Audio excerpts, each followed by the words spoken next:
യോഹന്നാൻ അധ്യായം 21. അതിനുശേഷം യേശു പിന്നെയും തിബിരിയാസ് കടൽക്കരയെ വെച്ച് ശിഷ്യന്മാർക്ക് പ്രത്യക്ഷനായത് ഈ വിധമായിരുന്നു. ശിമോൻ പത്രോസും ദിദിമോസ് എന്ന തോമസും ഗലീലയിലുള്ള കാനയിലെ നദനയിലും ചെറുതി മക്കളും അവരുടെ ശിഷ്യന്മാർ വേറെ രണ്ടുപേരും ഒരുമിച്ച് കൂടിയിരുന്നു. ശിമോൻ പത്രോസ് അവരോട്, ഞാൻ മീൻ പിടിക്കാൻ പോകുന്നുവെന്ന് പറഞ്ഞു. ഞങ്ങളും പോരുന്നുവെന്ന് അവർ പറഞ്ഞു. അവർ പുറപ്പെട്ട് പടക് കയറിപ്പോയി. ആ രാത്രിയിൽ ഒന്നും പിടിച്ചില്ല. പുലർച്ചെയായപ്പോൾ യേശു കരയിൽ നിന്നിരുന്നു. യേശു ആവുന്നെന്ന് ശിഷ്യന്മാർ അറിഞ്ഞില്ല. യേശു അവരോട്, കുഞ്ഞുങ്ങളെ കൂട്ടുവാൻ വല്ലതും ഉണ്ടോ എന്ന് ചോദിച്ചു. ഇല്ല എന്ന് അവർ ഉത്തരം പറഞ്ഞു. പടകിന്റെ വലതുഭാഗത്ത് വല വീശുവിൻ, ഞാൻ നിങ്ങൾക്ക് കിട്ടുമെന്ന് അവൻ അവരോട് പറഞ്ഞു. അവർ വീശി. മീനിന്റെ പെരുപ്പം ഹേതുവായി അത് വലിപ്പം കഴിഞ്ഞില്ല. യേശു സ്നേഹിച്ച ശിഷ്യൻ പത്രോസിനോട്, കർത്താവാകുന്നുവെന്ന് പറഞ്ഞു. കർത്താവാകുന്നുവെന്ന് ശിമോൻ പത്രോസ് കേട്ടിട്ട് നഗ്നനാകിയാൽ അങ്കി അരയിൽ ചുറ്റി കടലിൽ ചാടി. ശേഷം ശിഷ്യന്മാർ കരയിൽ നിന്ന് ഏകദേശം 200 മുഴത്തിലധികം ദൂരത്തല്ലാകിയാൽ മീൻ നിറഞ്ഞ വല ഏച്ചും കൊണ്ട് ചെറിയ പടകിൽ വന്നു. കരയ്ക്ക് ഇറങ്ങിയപ്പോൾ അവർ തീക്കനലോ അതിന്മേൽ മീൻ വെച്ചിരിക്കുന്ന അപ്പവും കണ്ടു.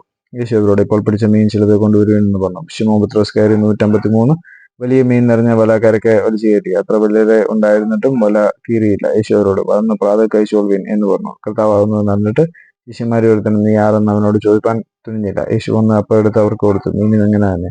യേശു മരിച്ചവരിൽ നിന്ന് ഉയർത്തെഴുന്നേറ്റ ശേഷം ഇങ്ങനെ 3-ാം പ്രാവശ്യം ശിഷ്യന്മാർക്ക് പ്രത്യക്ഷനായി. അവർ പ്രാതൽ കഴിച്ച ശേഷം യേശു ശിമോൻ പത്രോസിനോട്, യോഹന്നാന്റെ മകനായ ശിമോനെ, നീ അവരിൽ അധികമായി എന്നെ സ്നേഹിക്കുന്നു എന്ന് ചോദിച്ചു.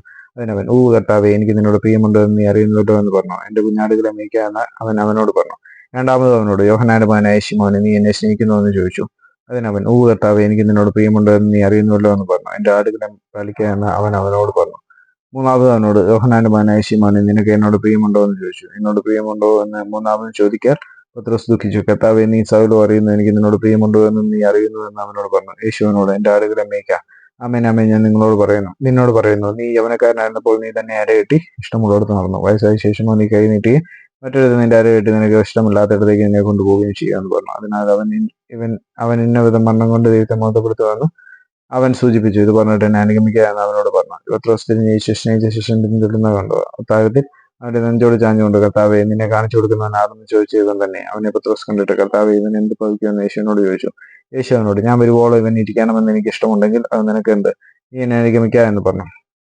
ആകയാൽ ആ ശിഷ്യൻ മരിക്കയില്ല എന്നത് സ്തുതി സഹോദരന്മാരുടേത് പറഞ്ഞു. യേശു, അവൻ മരിക്കയില്ല എന്നല്ല, ഞാൻ വരുവോളം അവൻ ഇരിക്കണമെന്ന് എനിക്കിഷ്ടമുണ്ടെങ്കിൽ അത് നിനക്ക് എന്ത് എന്നത്രേ അവനോട് പറഞ്ഞത്. ഈ ശിഷ്യൻ ഇതിനെക്കുറിച്ച് സാക്ഷ്യം പറയുന്നവനും ഇത് എഴുതിയവനുമാകുന്നു. അവന്റെ സാക്ഷ്യം സത്യമെന്ന് ഞങ്ങൾ അറിയുന്നു. യേശു ഇത് മറ്റു പലതും ഉണ്ട്. അത് ഓരോന്നായി എഴുതിയ പുസ്തകങ്ങൾ ലോകത്തിൽ തന്നെയും ഒതുങ്ങുകയില്ല എന്ന് ഞാൻ നിരൂപിക്കുന്നു.